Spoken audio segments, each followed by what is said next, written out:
Wafanyabiashara wa kando ya barabara katika mji wa Malindi, kaunti ya Kilifi, wanahesabu hasara kubwa baada ya vibanda vyao kubomolewa na maafisa wa usalama katika kaunti hiyo baada ya kukaidi agizo la kuondoka. Tukio hilo lilisababisha maandamano, huku wafanyabiashara wakichoma tairi kwenye barabara zinazoelekea katika mji na baadaye kuandamana hadi ofisi za manispaa ya Malindi kwa ajili ya kuwasikiliza wakizungumza na waandishi wa habari.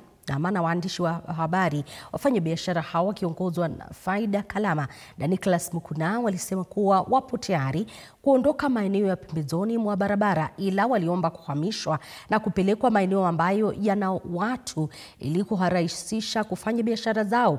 Faida alisema kuwa ubomoaji huo umewasababishia hasara kubwa kutokana na baadhi ya maafisa wa polisi kuiba bidhaa zao wakati wa zoezi hilo. Juzi, jana na leo tuna huzuni sana na vibanda vyetu pale. Watu wa maskari wa kaunti wanakuja wakituvunjia, tukiwauliza ni nini tunakosa jibu kwao. Na hivi sasa jana na leo tumetafuta msaidizi, ni kama tumepata mheshimiwa Twahiri. Tumemlilia kilio chetu, tumepata kusaidika na Twahiri, lakini hiyo kusaidika na Twahiri pengine ni hivi sahihi. Lakini tunataka kaunti mtutafutie mahali wa kutuweka tufanye biashara. Tulitoka asubuhi tukikuja kazini.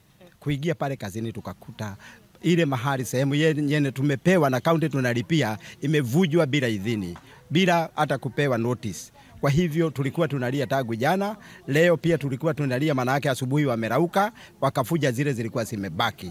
Lakini sasa at least tuko na afueni, sababu tunaambiwa kuko na jopo yenye imeudwa yenye itashughulikia hii mambo once and